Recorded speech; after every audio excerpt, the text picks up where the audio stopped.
Presença, oferecimento Vista Azul Hotel, a Europa pertinho de você.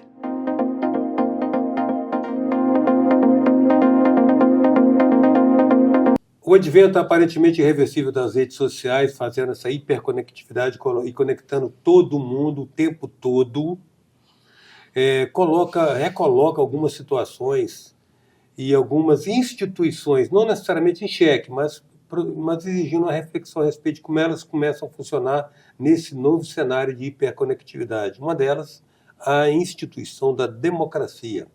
E para tratarmos disso, nós convidamos um especialista em direito eleitoral, o advogado Hélio Maldonado, com quem nós vamos conversar agora. Hélio, é a sua praia, né, direito eleitoral e os ritos, através do qual a democracia se manifesta nas escolhas periódicas dos políticos. Como é que você está vendo o advento da rede? Como é que você está vendo essa questão da regulamentação da atividade das redes? Em suma, até que ponto isso complica ou facilita? Eustáquio, primeiramente eu queria agradecer essa conversa que você nos convidou e dizer da grande admiração, né, de estar aqui na sua presença hoje para debater esse tema.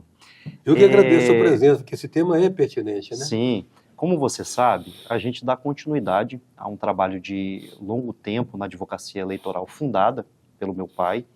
Então eu, pessoalmente... Dr. Hélio Maldonado Jorge. Exatamente, né? Que é desde 88, então são quase 40 anos que a gente tem de advocacia eleitoral. E eu, particularmente, comecei a trabalhar com campanhas políticas em 2005. Tá? A experiência de 2006, 2008, 10, 12. E eu me lembro ainda, como um advogado incipiente, eu ainda sou, né? Eu era muito mais em 2012. Mas a partir de 2012, 14, 16, toda campanha eleitoral havia um anúncio de que a propaganda na internet iria substituir aquela propaganda realizada nos caminhos ortodoxos no processo eleitoral, que é na rua, através do corpo a corpo, junto ao eleitorado, com carreata, caminhada, passeata, panfletagem, etc., visitas, né, à casa das pessoas. E nós tínhamos aquela outra propaganda que era a menina dos olhos dos candidatos em geral, que é a propaganda gratuita de televisão e rádio. Era tão a menina dos olhos do processo eleitoral o acesso ao tempo gratuito de televisão e rádio, que se formavam coligações por identidade, por fisiologia, sem conveniência política, né, sem qualquer ligação, né, identidade de programa. O ordenamento jurídico eleitoral brasileiro, ele deu, após a Constituição de 88, condições de possibilidade para o pluripartidarismo, particularmente a gente chama de pluripartidarismo desenfreado, então uma quantidade enorme de partidos políticos. Cujo ativo era o tempo na TV. Né, o ativo era o tempo da TV, né, tem uma história que se fala que é um partido para chamar de meu, né, e aí gerava todos os efeitos nefastos que isso provocava no sistema político posteriormente. Mas veio, em especial em 2016, aí sim, né, já Eustáquio, demorou até a própria regulamentação do uso das redes sociais nas eleições. Isso foi de 2009, 2012 que começou a caminhar mesmo, de haver assim um uso mais ostensivo. Em 2016 para 2018, 2016 foi a eleição municipal, 2018 foi a eleição de Bolsonaro, e a eleição de Bolsonaro no Brasil, né, no exterior, né, foram outras eleições já anteriores, ela foi uma virada de chave. E o que gerou essa virada de chave? Hoje, a nível de propaganda eleitoral, a propaganda no ambiente digital, ela é a segunda mais importante, né? Segundo pesquisas científicas do marketing eleitoral, a propaganda no ambiente digital, ela é a que mais chega ao eleitorado e ela é que mais convence o eleitorado a votar em determinada pessoa. Ela só perde para propaganda corpo a corpo. O demais, né, como a crise da mídia tradicional, né, vem externamente e entra para o processo eleitoral, se repete, né? Então, hoje, o ambiente digital é o forte na propaganda eleitoral. E aí a gente tem as consequências derivadas disso, né? De que se olha muito para o ambiente digital e como que esse ambiente digital influi hoje no processo eleitoral, quer seja nas próprias eleições ou quer seja no exercício de uma determinada legislatura que tem a finalidade ou reeleição ou manutenção de um grupo político por um indicado, etc. Mas na verdade, de uma certa maneira, quem não sei se antecipou ou se foi isso, ou seja, pegou a onda exata, foi Barack Obama com You Can. Exatamente, né? Foi a eleição anterior, né? Porque a de 2018 foi Bolsonaro, 2016 foi Trump, e me parece mesmo que a eleição da potência da propaganda eleitoral no ambiente digital foi a eleição do Barack Obama, de 2012. Foi a primeira, né? Porque Obama teve uma reeleição. Exato. Que é o máximo, inclusive, permitido para o presidente americano, né? Exatamente, Continuado como no Brasil. Mas então, veja bem, aí nós temos o ambiente digital e o ambiente digital... Aí, interessante, nós temos o seguinte, antigamente a gente tinha a mídia convencional, que de uma certa maneira a internet veio desconstruir alguma coisa dessa mídia, até porque a versão deixou de ser unilateral, né, da mídia para o público. Então hoje, com essa história de que todo mundo é emissor de conteúdo, as versões proliferam. Mas a mídia tradicional, pelo menos, dava um certo sentido ao processo. Agora a coisa fragmentou muito, né? Exatamente. Agora está tudo ao sabor da melhor narrativa. Fragmentou, né? E para muito além, né, se diz que a internet deu voz às pessoas, né?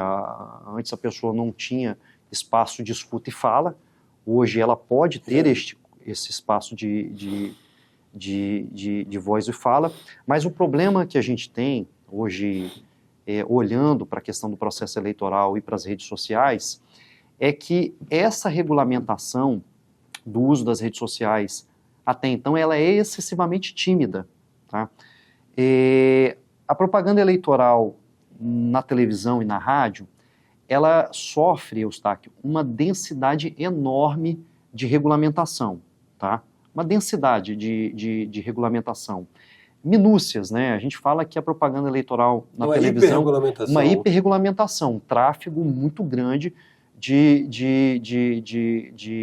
disposições que limitam, às vezes até sem sentido, como por exemplo, quer dar um protagonismo ao candidato, não permite que um terceiro participe para além de 25% do tempo daquela propaganda em favor de uma determinada candidatura, tem algo que se coloca com conceitos indeterminados, né, de que aquela peça de propaganda eleitoral ela não cause um estado emocional direcionado ao eleitor, isso significa que uso excessivos de estratégia de marketing, construção de narrativas que, de alguma forma, toquem de maneira muito evidente o eleitorado, ela quer fazer uma espécie assim de ficar desnudada, tirar todos os artifícios possíveis, né? A gente sabe quanto que custava essas estratégias eleitorais, né? As superproduções. Superproduções, né? A história do Duda Mendonça, de outros, etc. Então, né, o quanto que se acreditava que um marqueteiro poderia pegar um candidato, tratar como produto e vender ele e enfiar a goela abaixo do eleitorado para ter um resultado eleitoral, independentemente das ideias, né, da afinidade do eleitor em relação àquelas ideias, etc. Então, teve um ônus de regulamentação muito grande, né? Só que veio o ambiente digital. E o ambiente digital, né, nós já falamos aquela questão de paradigma, né? Vem um novo paradigma, é o grau de importância maior dos mecanismos de propaganda eleitoral, e na vigência de um determinado paradigma, como que é o conceito mesmo de paradigma, vão surgindo os problemas e vão surgindo, eventualmente, as ideias de solução desses problemas. E como o ambiente digital dá voz a qualquer um, o engajamento eleitoral passou de uma atividade ativa só dos candidatos para também uma atividade ativa do seu eleitorado. Então houve uma multiplicidade maior. E como é que se colpita o voto? É através da comunicação. E a comunicação ela pode ser verdadeira ou pode ser mentirosa. Tudo bem, a mentira sempre existiu, né? Da democracia estabelecida grega, greco-romana, e por aí vai na história do mundo afim. Sempre a política e mentiras nunca deixaram de coexistir, né? Vamos citar aqui. Política, corrupção e mentira. São 3 elementos também, que quase sempre estão se... Exatamente. Agora, o problema do ambiente digital, dessa participação ativa do eleitorado nas campanhas eleitorais, é que houve uma maior potência de expansão da mentira eleitoral. Uma maior potência de expansão. Enquanto que, você sabe, que na comunicação ortodoxa se demorava tempos para chegar uma informação àquele que era receptor, melhor dizendo, de uma determinada mensagem, com o ambiente digital isso... instantâneo. Como você diz, a hiperconectividade gerou comunicações instantâneas. Uhum. E quando nós temos essas comunicações instantâneas e uma potência maior de divulgação da mentira eleitoral, isso faz uma influência muito grande no convencimento do eleitorado. E esse eleitorado, no ambiente digital, ela tem uma comunicação dada pelas empresas de redes sociais, são empresas com finalidades comerciais. A comunicação não é igual à comunicação ortodoxa que nós tínhamos na TV, que é uma programação uniforme para todo mundo, um filtro por trás a respeito desta comunicação. Muito pelo contrário, a comunicação no ambiente digital é uma comunicação customizada, né? Ela vai ser direcionada para você, hipersegmentada, segundo os seus desejos, perfil. E os seus desejos são todos eles identificados por algoritmos, são inteligências artificiais, que vão analisar com hipervelocidade as suas interações, o seu tempo de visualização de vídeo, as suas pesquisas que você faz, os interesses, né? Em provedores de pesquisa, etc. e tal, e vai fazer um direcionamento. E esse direcionamento vai gerar uma bolha de informação para aquele segmento de público que quer ouvir aquele tipo de informação, e este segmento de público não vai ter acesso à comunicação que vai fazer uma antítese a essa determinada opinião. Por exemplo, eu posso, por alguma questão do meu espírito, achar que o nazismo foi algo saudável para o mundo em geral e que o Hitler é o maior herói que já existiu em todos os tempos, com ideias de subjugar uma determinada população de pessoas por sua etnia, como, por exemplo, os judeus. Uhum. E como eu sou hiperconectado, como eu me comunico apenas e tão somente por essas ferramentas digitais, WhatsApp, né, redes sociais, Instagram, Facebook, etc.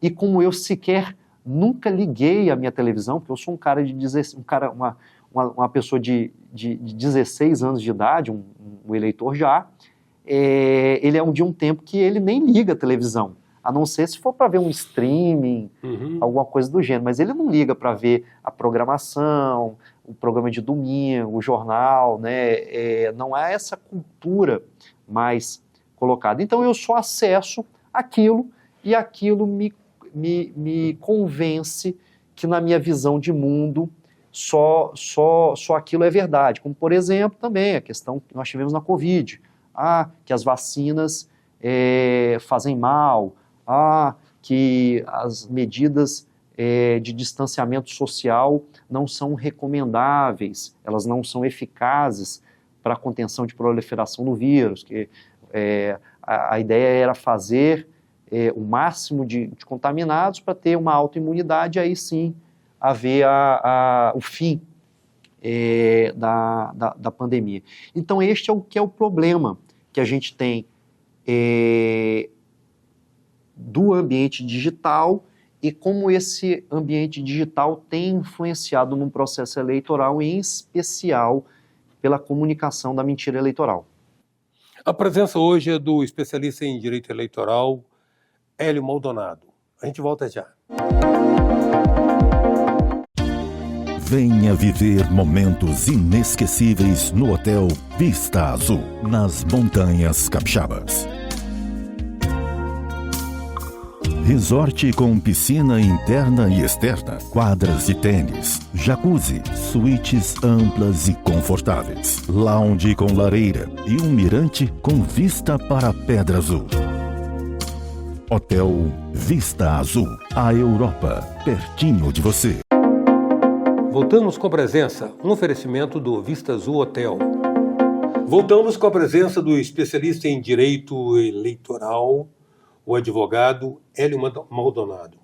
O Hélio, você falou a respeito dessas ambientes diferentes e das possibilidades que essa esfera da internet proporciona. Algumas coisas têm que ser consideradas. Você não foi apenas transplantado para o ambiente digital aquilo que já era prático. Por exemplo, eu me lembro que os marqueteiros de ponta já estavam, antes da fase analógica, eles já faziam consultas, pesquisas com o público-alvo para saber como instruir o discurso dos candidatos. Eu acompanhei isso de perto. Eles faziam pesquisa para instruir ou seja, o que o candidato deveria prometer ou não.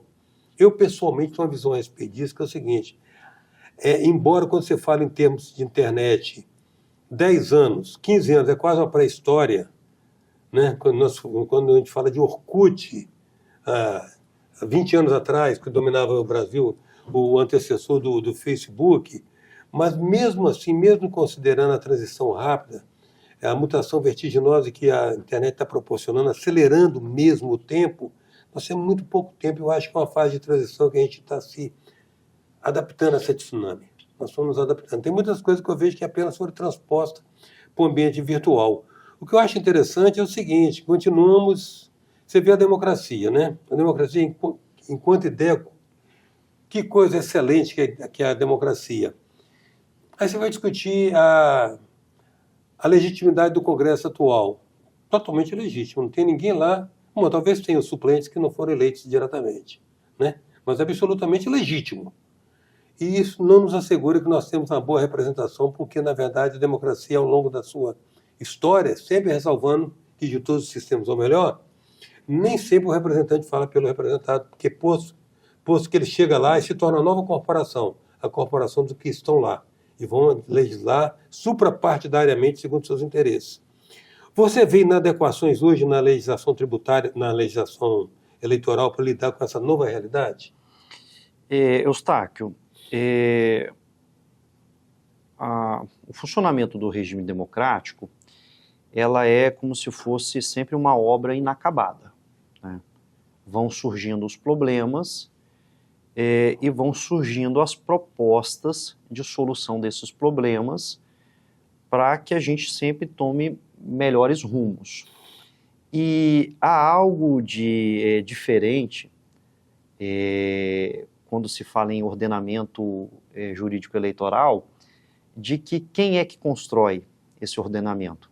São, em especial, dos parlamentares. A clientela. Né?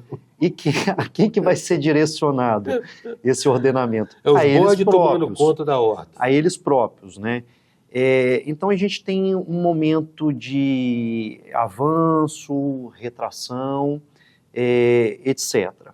Há um primeiro problema que se procurou resolver no Brasil, que é o problema do pluripartidarismo.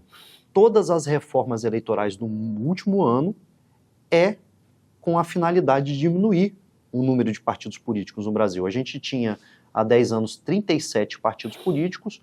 Hoje, salvo engano, a gente tem 21, deve ter caído para 17, alguma coisa assim. Tá? Então, diminuir isso para diminuir o problema da representatividade, né? Encerrou-se também a questão da coligação para as eleições proporcionais, que são aquela para o legislativo, eu voto em você e é elegido um candidato de outro partido. Eleitor. Então essa distorção ela acabou também, que é não só para o momento eleitoral, mas também para gerar mais governabilidade. Porque se você tem mais partidos políticos, você precisa de mais negociação, e essas negociações elas passam a ser caso a caso, e não uma coalizão de partidos que dê sustentabilidade ao governo. Como que é aquela ideia do Sérgio Abranches de presidencialismo de coalizão. Então, a primeira coisa foi essa. A segunda coisa foi a questão relacionada do dinheiro nas campanhas eleitorais, né? Em 2015, a gente teve a eclosão do julgamento do mensalão, né? Todos nós lembramos disso, televisionado, etc. e tal, e isso colocou aquilo que você descreveu. Corrupção e política sempre estiveram interligadas, só que elas foram expostas a essas fraturas no julgamento do mensalão. E aí se diagnosticou o quão espúria essa relação poder econômico e poder político. E aí nós tivemos o fim do financiamento empresarial, das campanhas políticas. Em contrapartida, né, os legisladores criaram um fundo eleitoral, que é um fundo pomposo, serve para o financiamento das campanhas eleitorais, e por aí a gente vem andando para fazer melhorias paulatinas. São um monte de problemas que tem e que às vezes se tem soluções boas, razoáveis, ou às vezes se tem soluções até mesmo muito ruins por parte do legislador eleitoral. Hélio, a questão que está se colocando hoje é a onipresença, a onisciência, a ubiquidade das redes sociais e a discussão da regulamentação, né? Sim. Até onde solta, até onde comprime. Nós estamos aí num mundo que cada vez as corporações suplantam os estados nacionais, né? Exatamente. E se imagina o poder de fogo que tem de sistemas aéreos, sistemas de informação, controlar, todo um controle de satélites. Como é que fica isso? Como é que adequa isso? Eustáquio, na perspectiva das teorias democráticas, que são bastante maturadas, né? Teóricos do mundo, teóricos, né, nacionais, há duas dimensões da democracia. Formal, uma dimensão formal, que se preocupa sobre a forma de acesso à representatividade, como que eu vou fazer a conquista do mandato e representar o meu eleitorado, o povo. Mas há uma outra perspectiva, que é a chamada uma dimensão material, né, de como que o exercício do poder político se afina se chama chamado sentimento constitucional.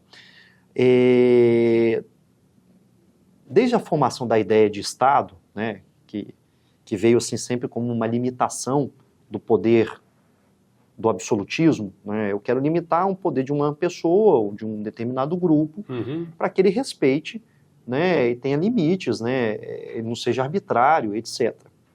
Então toda a evolução de direitos teve essa finalidade de contenções, e em algum momento da história a gente teve, em especial no pós-guerra, né, pós-Segunda Guerra Mundial, uma ascensão dos direitos humanos e como que isso passou a influenciar a Constituição dos países de maneira geral. A Constituição, né, na perspectiva democrática, Eustáquio, ela foi feita ela foi idealizada como uma última salvaguarda de proteção daqueles consensos mínimos que a gente tem para viver em comunidade.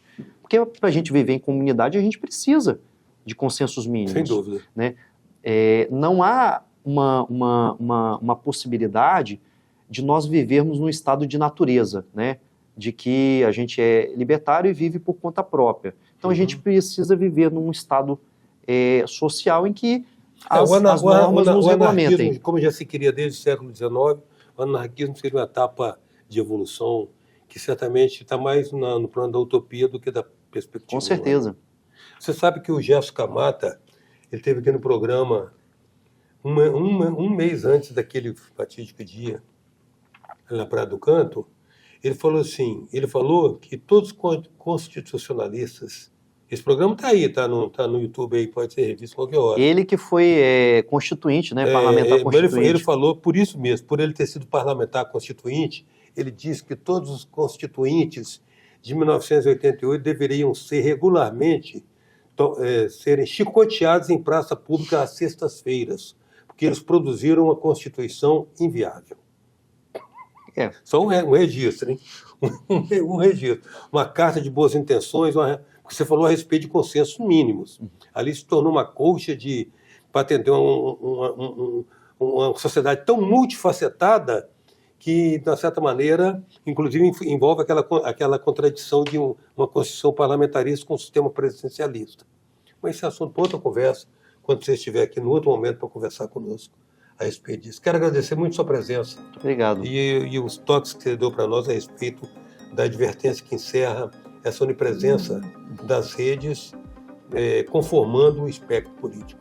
Muito obrigado, tá, pela oportunidade. Muito feliz. A presença hoje do advogado, do especialista em direito eleitoral, Hélio Maldonado. Até já.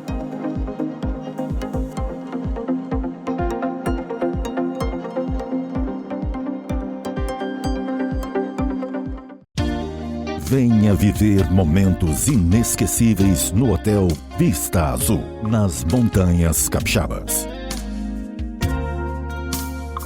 Resort com piscina interna e externa, quadras de tênis, jacuzzi, suítes amplas e confortáveis, lounge com lareira e um mirante com vista para a Pedra Azul.